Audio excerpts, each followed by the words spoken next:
ఈ రాత్రి మనం ఆరాధన చేస్తున్నటువంటి వాడు ఎలాంటి వాడు అంటే ఆయన రాజుగా వచ్చినటువంటి వాడు, నన్ను పరిపాలన చేయడానికి వచ్చినటువంటి వాడు, నా మీద అధికారము కలిగినటువంటి వాడు. అందుకే మత్తయి సువార్త 25వ అధ్యాయాన్ని మనం చదువుతూ ఉన్నప్పుడు ఇలాగ వ్రాయబడి ఉంది, అప్పుడు రాజు సింహాసనం మీద ఆసీనుడై ఉండి ఆజ్ఞాపిస్తూ ఉన్నాడు. రాజు ఆజ్ఞాపిస్తాడు అంటే కదండి, రాజు శాసనం ఇస్తాడు. నా తండ్రి చేత ఆశీర్వదించబడిన వారులారా, నా తండ్రి చేత శపించబడిన వారులారా, ఆజ్ఞాపించేవాడు రాజు. అందుకే భక్తుడైన దావీదు, అపోస్తలుడైనటువంటి పేతురు, పరలోకం నుండి వచ్చినటువంటి దూతగణాలు అంటూ ఉన్నాయి, ఆయన రాజు, ఆయన పరిశుద్ధుడు. అందుకే ఆ జ్ఞానులు అంటూ ఉన్నారు, అయ్యా ఆయనకి మేము ఎందుకు బంగారం పట్టుకెళ్ళాము అంటే ఆయన పరిశుద్ధుడు.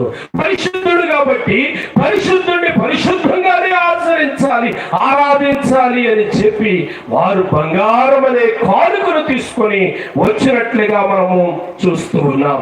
అయితే నేను ఈ మాటను ముగిస్తూ ఉన్నాను.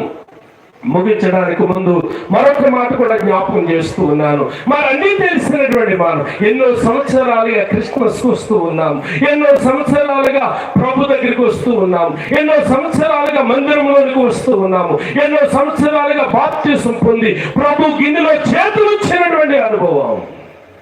ఆయన శరీరాన్ని తింటూ ఉన్నాము, ఆయన రక్తాన్ని త్రాగుతూ ఉన్నాం. మనం ఎలాగొస్తున్నాము దేవుని దగ్గరికి? కొన్ని పర్యాయాలు ప్రియా దేవుని బిడ్డలారా, గుళ్ళ మీద చేసుకోండి, గుళ్ళ మీద చేసుకుని ఒక్క మాట మీ అంతరంగంతో మాట్లాడండి. ఏంటో తెలుసా ప్రియులారా, మనం ఆరాధించే దేవుడు పరిశుద్ధుడు, ఆయన రాజు అని చెప్పి దేవుని దగ్గరకు వస్తూ ఉన్నామా?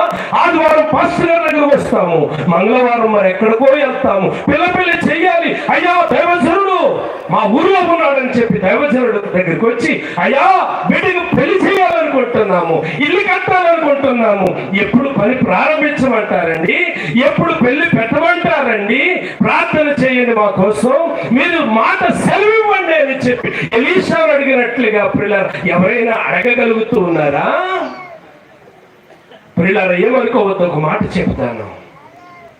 ప్రియులారా పరిశుద్ధుని ఆరాధన చేస్తున్నామన్న పేరు కానీ మనం ఎలా ఉంటూ ఉన్నాము అని అంటే, ఆదివారం పాస్టర్ గారి దగ్గర ప్రార్థన చేయించుకుంటాం, సోమవారం మంగళవారం ఎక్కడికో వెళ్తాము, ఎవడో అనామకుడి దగ్గరికి ప్రియులారా వెళ్ళి ప్రియులారా అడిగి వచ్చి, ఫలానా రోజుని పెళ్లి పెట్టుకోమంటే, ఫలానా రోజుని ప్రయాణం పెట్టుకోమంటే, ఫలానా రోజుని ఇల్లు కట్టుకోమంటే, పాస్టర్ గారి దగ్గరికి వచ్చి పాస్టర్ గారండి అసలు అనుకోలేదండి పాస్టర్ గారు ఇల్లు కట్టుకుంటామని, ఏదో రాత్రి దేవుడు మేలు చేసేసాడండి. కాబట్టి రేపు పొద్దున్న 8 గంటలకి శంకుస్థాపన అండి, మీరే రావాలంటే పాస్టర్ గారు ఒకసారి గుళ్ళు మీద చేసుకుని చెప్పండి. ఎవడో పెట్టినటువంటి సమయానికి దేవుని సేవకుడు వచ్చి కార్యాలు జరిగించేది. ప్రియా దేవుని బిడ్డలారా, ఈ రాత్రి పరిశుద్ధిని ఆరాధన చేస్తున్నటువంటి మనం పరిశుద్ధులుగానే ఉండాలి.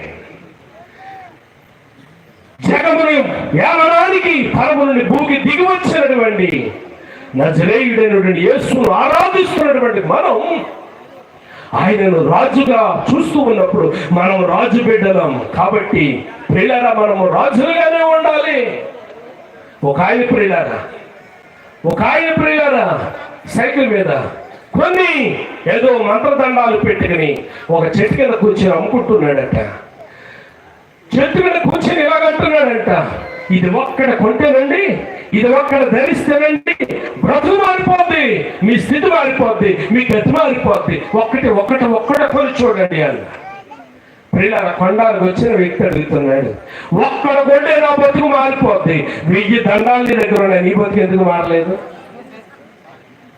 గమనించండి ప్రియమైనటువంటి దేవుని బిడ్డలారా, ఆలోచన చేస్తారా ఎప్పుడైనా? ఈ రాత్రి మనం వచ్చింది ఎక్కడికో తెలుసా?